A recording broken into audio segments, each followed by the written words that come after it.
G'day. Welcome to Diecast Labs. And how are you going?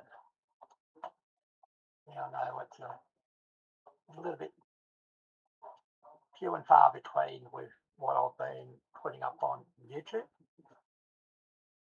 Things do get in the way, like technical issues with computers and the Windows repairing loop. But then again, there was an ID 10T problem. And well, you have to start from scratch again, wiping the hard drive, reinstalling all our software as best we can. It's a good thing that I have screenshots of what I had on my computer to reinstall it. So we're still doing some backing up of files from this hard drive to an external, and then we're going to create an image of the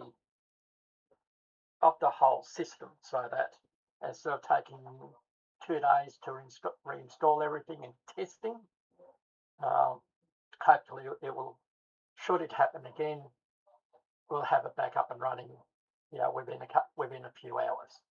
Anyway, enough technical issues. Let's get on to what is upcoming on the channel. Upcoming on the channel will be these Corgi Toys Geo 6.4 litres. I have a few of those in various conditions, but I'm also making the front and rear bumpers because there are 2 versions out there.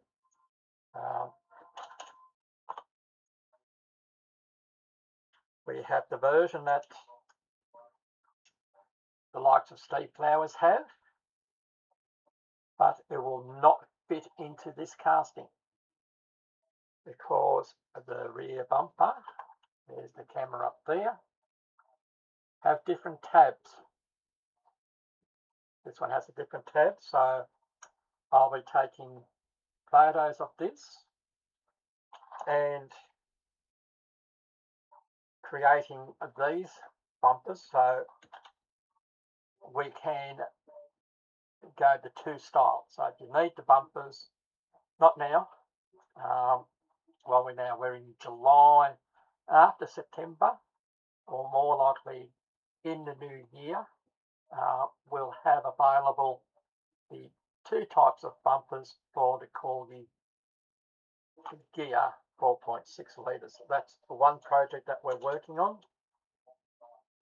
Another project that we're working on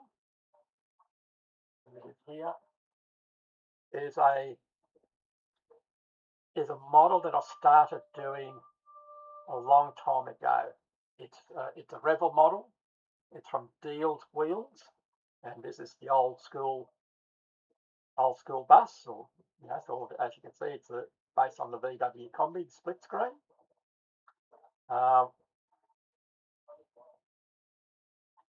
So that came about from moving house. That was one of the last things that came out of the house at Gravesend.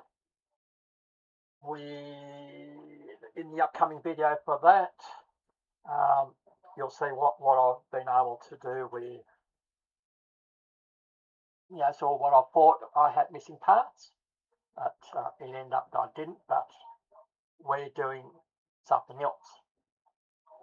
For the intention of this video, we're going on with the BMC, the Triang BMC Jumbo. It is huge. I think it's a 118 scale, possibly 112. I don't know. I thought somebody can leave the comment as to what scale it is, but it's big. I can tell you that much. Anyway, what we're looking at is, if we look at this one here, this is the truck that I have. And we want to turn it into something like that. These are rather rare, the horse box.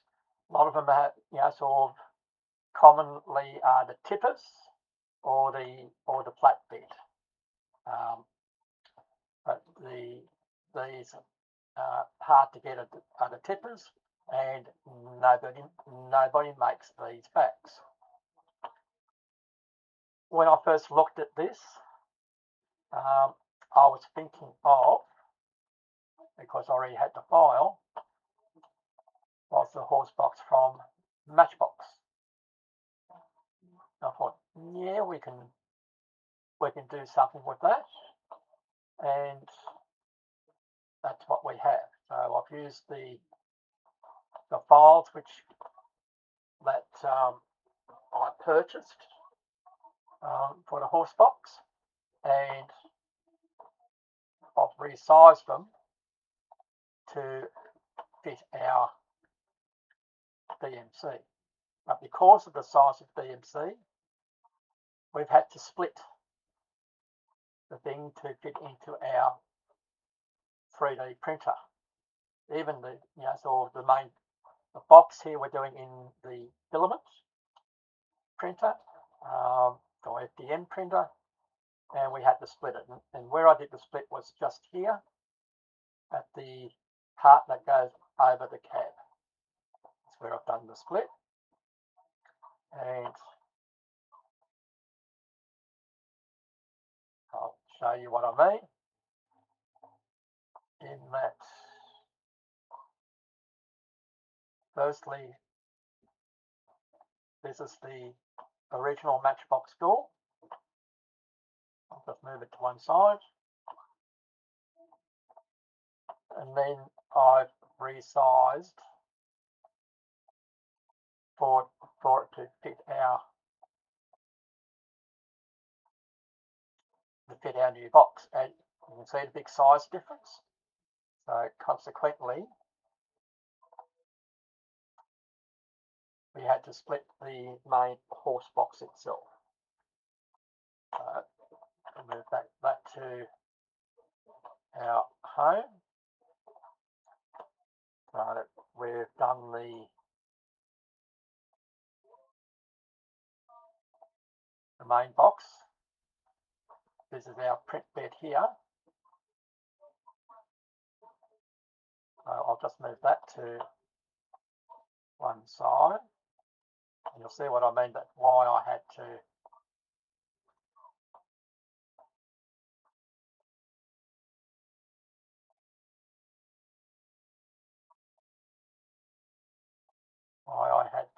split. I've just got to keep it off there.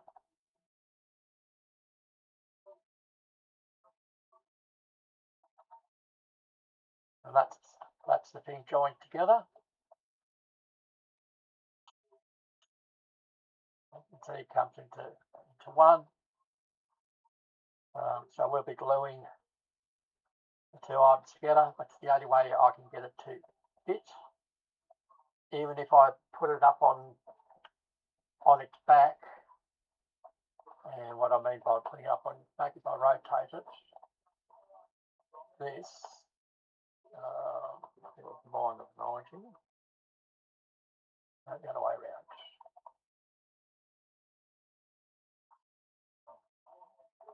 If I put it, go back to home.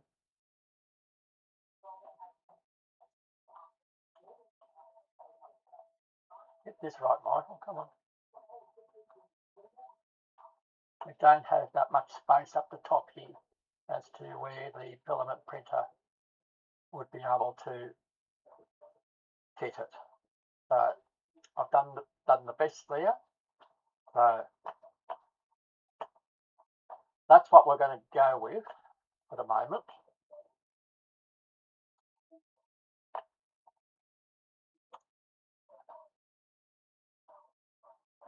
I'll just minimise this and this.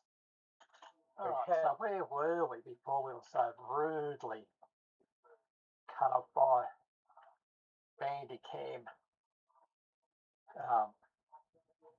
screen capture software? Of course, again, this is a reinstall of what we had, so we're still fiddling around with a few bits and pieces in the microphone.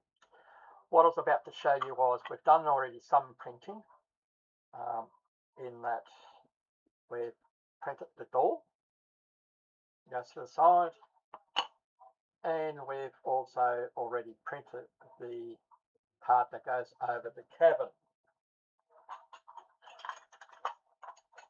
which is that part there.